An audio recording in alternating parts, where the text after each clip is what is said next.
David Rodman, lahko bi rekli, kdor čaka, dočaka. Najverjetneje je reprezentanca bolj čakala vas, kot pa vi po tem napornem letu, po tej naporni sezoni, še svetovno prvenstvo. Ampak kakorkoli že obrnemo, sedaj ste tu, novo svetovno prvenstvo, nov izziv. Moram reči, da jaz zmeraj rade volje pridem igrati za reprezentanco, tako da kar se tega tiče, ni bilo nobenih težav. Je pa res, imeli smo zelo dolgo sezono, naporno, predvsem na koncu, ko se je igral ta playoff, je tempo res toliko višji in pa igrali smo načeloma vsak drug dan, tako da tekem je bilo ogromno, utrujenost je prisotna, zdaj jaz upam, da mi, glede na to, da smo zmagali 6. tekmo, da so dobila teh mogoče 2 dni ekstra dnev fraj. Mislim, da nam to sigurno malo pomaga in jaz verjamem, da bo jutri ta prava. Ta prava, kakorkoli že obrnemo, zelo zahtevno je vedno na svetovnem prvenstvu skupine A. Če se še malo vrnemo k tem pripravam, ko ste imeli velike težave v Nemčiji, smo nekako že razmišljali, da bomo igrali brez vas. Zelo hitro ste se vrnili. Po tem pretresu, če lahko temu tako rečem, zdaj jaz niti sam nisem siguren, ali je bil to zdaj manjši pretres ali je bil to samo po domače rečeno knockout, ker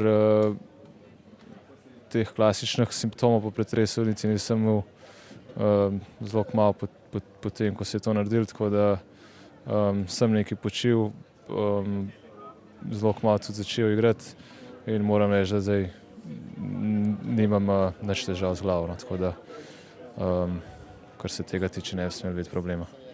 In če pogledamo, najverjetneje še nikdar niste začeli velikega tekmovanja takole, da boste na ogrevanje prišli neposredno z letala. To bo neka nova izkušnja. Jan Urbas pa je ves čas poudarjal, igral je dobesedno z vsemi igralci v napadu, da komaj čaka, da prideta. To je res. Bo to nekaj posebnega, tudi nekaj, kar se še nikoli ni naredilo meni, tako da težko rečem, kaj je za pričakovati. Jaz upam, da bo psihično in fizično pripravljena tako, kot mora biti. Kaj bo težje? Psihološka priprava, fizična? Jaz mislim, da oboje pomaga, ampak psihično mislim, da ne bi smel biti tak problem, ker še zmeraj je to svetovno prvenstvo in motivacija in vse stale take stvari bi mogle biti prisotne, tako da mogoče malo bolj fizično.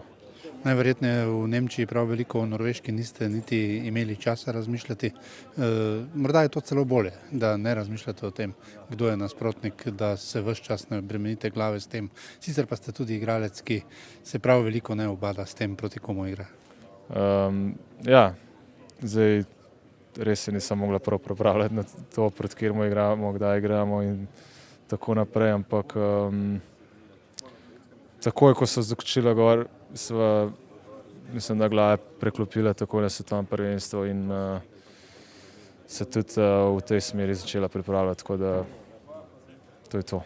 Lahko Slovenija še enkrat v tem letu preseneti, navduši, tako kot je v Vojensu. Tam ste bili celo najboljši strelec, najboljši napadalec turnirja.